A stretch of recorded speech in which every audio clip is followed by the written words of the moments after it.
Hunting and gardening are two wildly different activities with so much in common. I care immensely about how and where I get my food, and as an omnivore, meat is undoubtedly a part of that equation. Just like industrialized agriculture, industrialized meat production is a huge part of human-driven climate change, and I'm just opting not to take part in that. I also have a hard time grappling with the fact that some of these animals live their entire lives in a small cage. So I make sure that the animals that I eat haven't. If you do decide to eat meat, then I urge you to take a look at this hunt and find out a little bit more about why hunting might just be a more sustainable version of meat consumption. Hello, and welcome to the Wham Provides, where the food from plants and animals keeps us satisfied. We can grow it, find it, or catch it for dinner. Come and learn how to get it from a pro to beginner.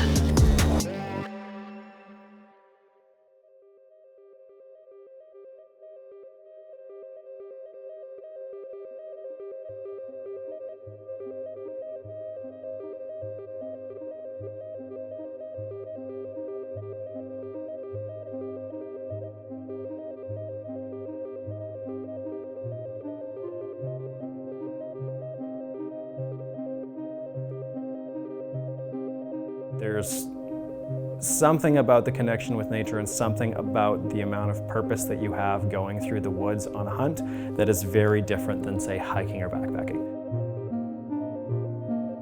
I generally like to spend as much time as I possibly can in nature, and this was a very different experience though. I don't know if I want to shoot a deer. I honestly don't know. We'll see what happens when we get to that point. I think I'm going to find out as soon as I take the shot. What my emotional reaction is. I have no idea. Okay.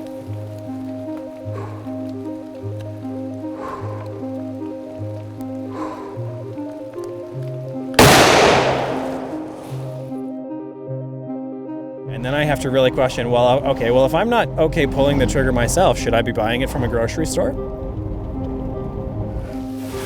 Holy fuck.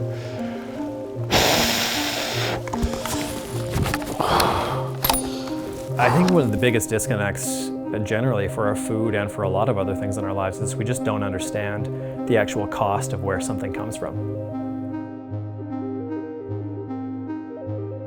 We have things coming from all over the world. There are global supply chains, there's huge multinational conglomerates, and the farther we are removed from the process of understanding where something started and how it got to us, the less accountability that we have and the less ability we have as individuals and as a society to say, this is not how we think something should be done.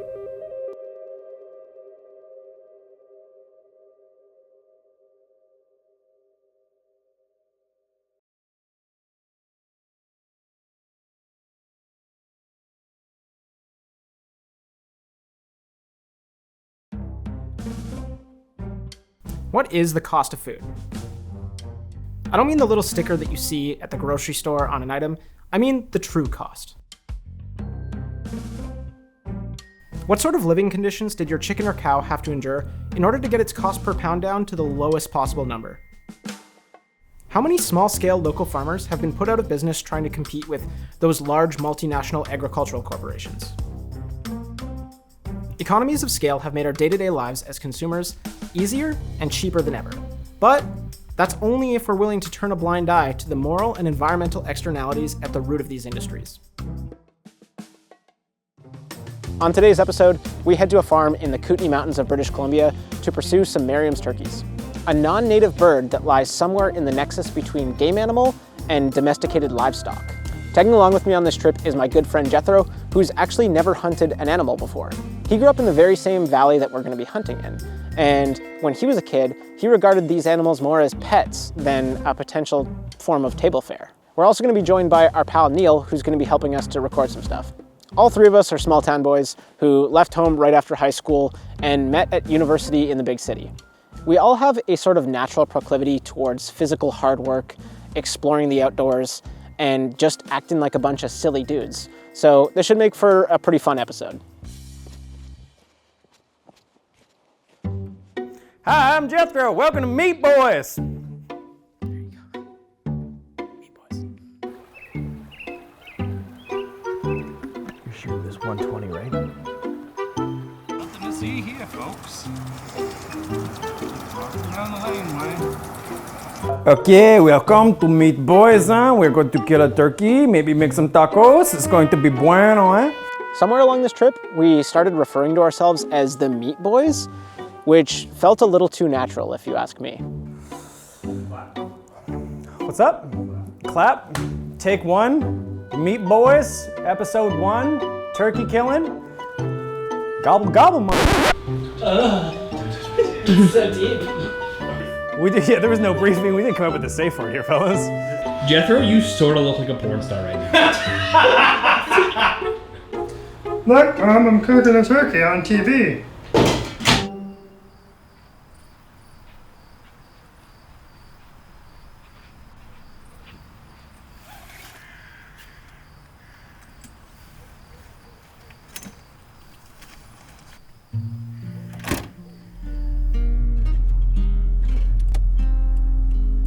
My name is Jethro Herring, and I'm a human resources consultant based in Victoria, British Columbia. Yeah, so I technically have never been hunting myself. The hunting trips that I have been on, I've been there entirely as a passenger. So the first step of this process in my first hunt is going to be going back to the Kootenays to do a turkey hunt. I'm gonna be learning a lot of this as I go. I'm gonna be learning from a friend of mine who is more experienced, from Mike, and we're gonna learn hopefully from some local hunters and other people who know a lot more than any of us. So I grew up in a rural valley, which is in the West Kootenay region. There's no real actual town. There's a school, there's a gas station on one side of the highway, and there's a restaurant on the other side of the highway, and then you've passed it. It's the old cop shop, which looks like it's no longer in operation. I grew up on 5 acres of land with no neighbors in sight. We had no high-speed internet. We had about 2, sometimes 3 TV channels, and then otherwise we spent all of our time outside.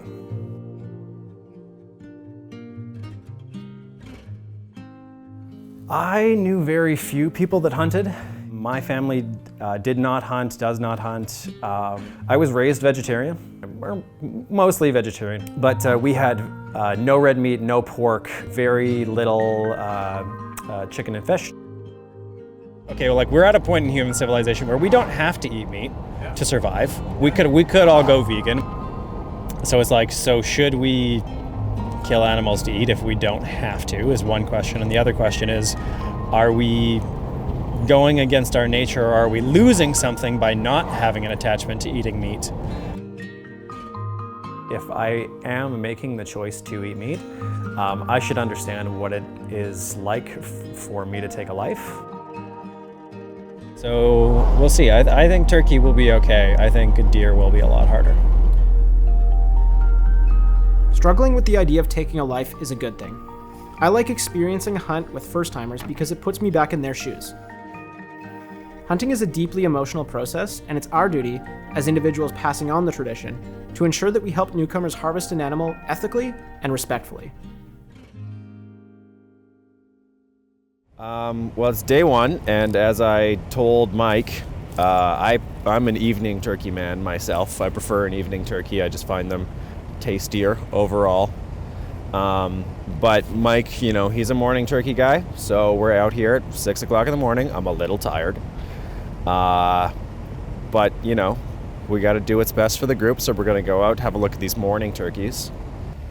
So. Woo!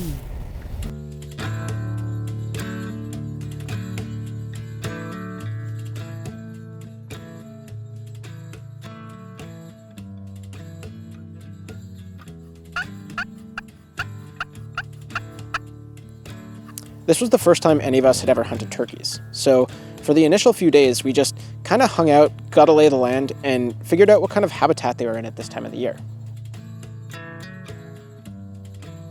Yeah, it's an interesting thing to go out for 16 to 20 hours a day and walk through the woods and the mud and be cold and fail essentially because you're not coming home with an animal and still be totally hooked.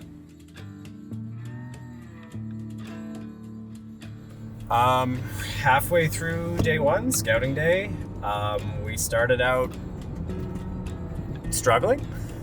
I guess we checked all the crown land and public land that we could this morning, and we're having a really hard time finding access. And then we stopped and spoke with a local landowner mid this morning, and we hopefully kind of hit the jackpot. We've got somebody who is very much okay with us shooting on their land. They've got turkeys. There were turkeys there when we were there talking to them. There were turkeys there this morning when we drove past. And if all goes well, there'll be turkeys when we're there tomorrow night.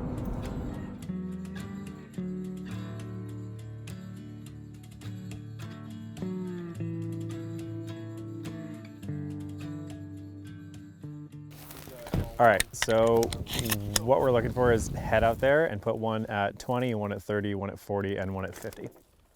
Yeah, that's 20.5, that's perfect. So if you see the big black stump just behind you to your right, that's 30 right there. Plugs have the same. Oh, no.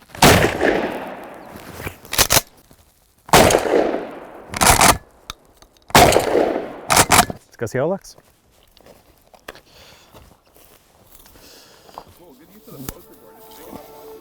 So that's a dead turkey.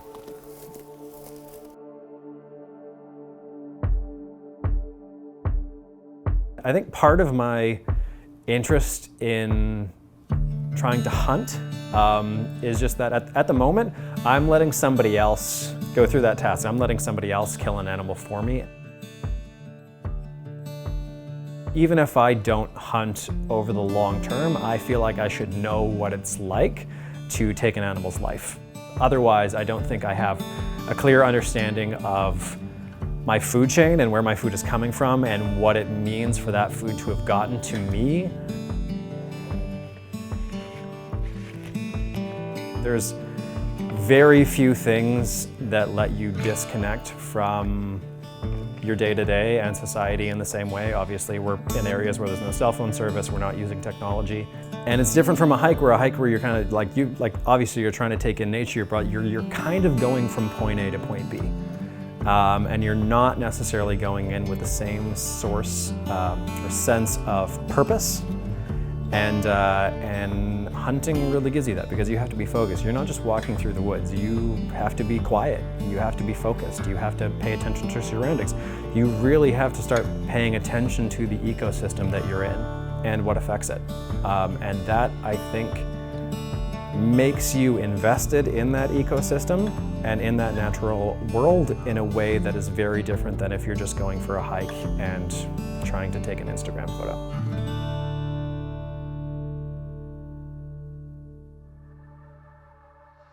When the general public thinks about hunting, they think about how hunting is portrayed in the movies.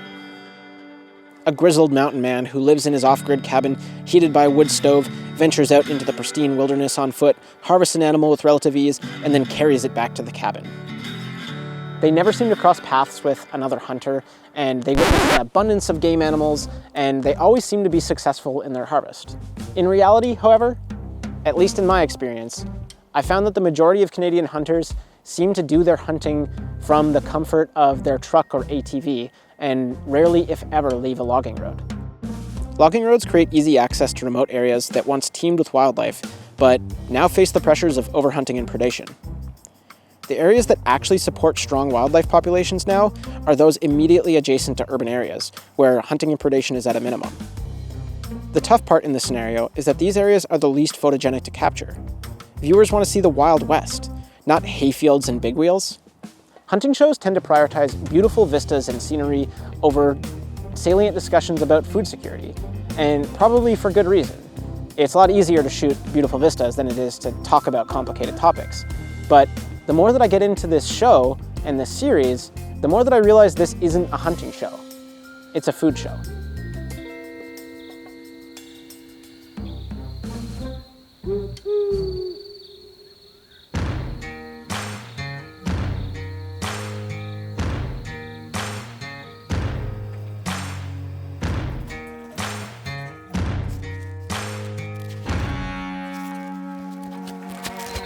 Alright, so it's about 5 in the morning, first day of the actual hunt. We're on a local property owner's property who we have permission to hunt on. And yeah, we're gonna go camp out. We know a spot where turkeys usually pass, and we're hopefully just gonna sit and wait them out, let them do their thing, and catch a turkey.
They were hanging out right in this spot. We're hoping they might come back. We've seen them here a couple of times.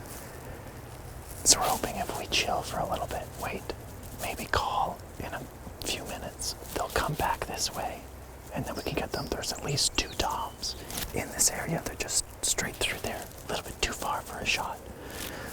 But if they come back in, then we're good.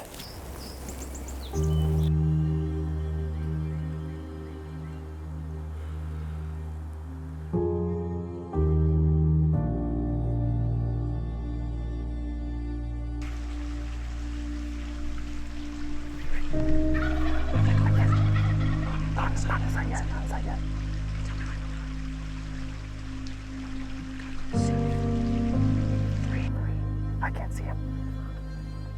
Okay, I can see it. 1.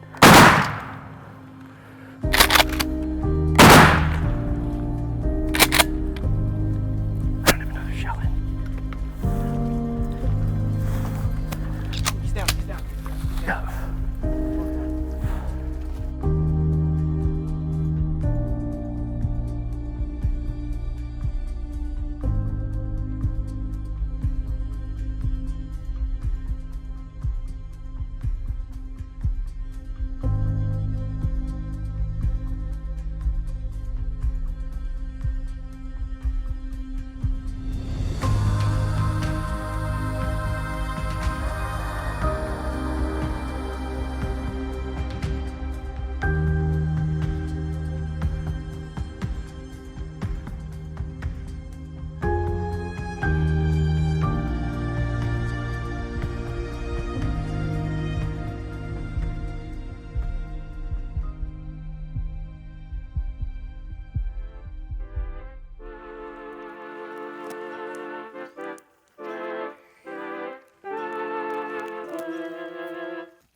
Yeah, so I'm excited to figure out, how we're gonna cook this and see how much meat we get off of it and come back in September. All right, we've had our hunt. I've got my turkey. I've got 2 legs that have been in a brine for 24 hours, and now I'm gonna learn how to cook a turkey. All right, we've got our Instant Pot. We've got a little bit of olive oil in there. We're gonna sear our legs.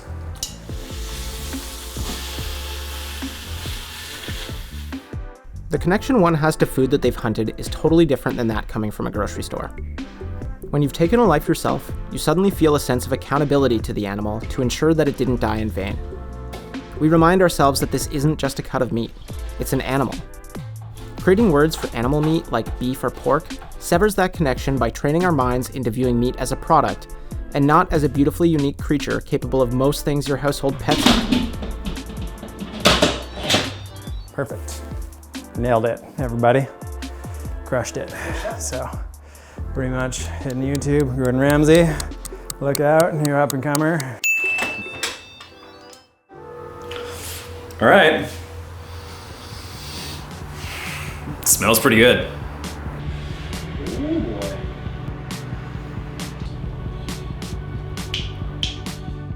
All right, we've just taken our legs out. We're gonna chop up some veggies and make some carnitas.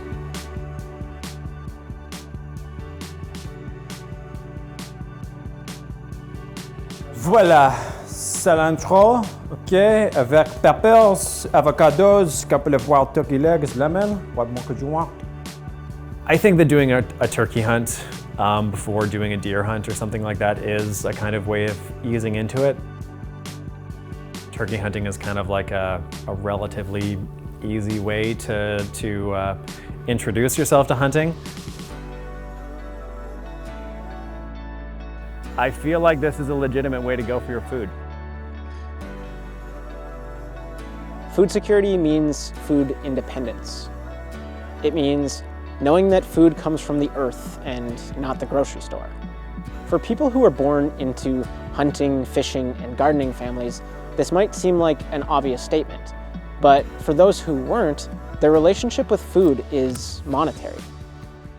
The market economy works really well, but it's susceptible to supply chain issues, which only seem to be ramping up as of lately as a result of human-driven climate change. Having a knowledge of hunting and gardening serves as an insurance policy for your food. 99% of the time, you don't need to rely on those skills, but when you do, they're sure handy to have. And everybody loves a good handy. Handyman. Sorry, I forgot to finish that sentence.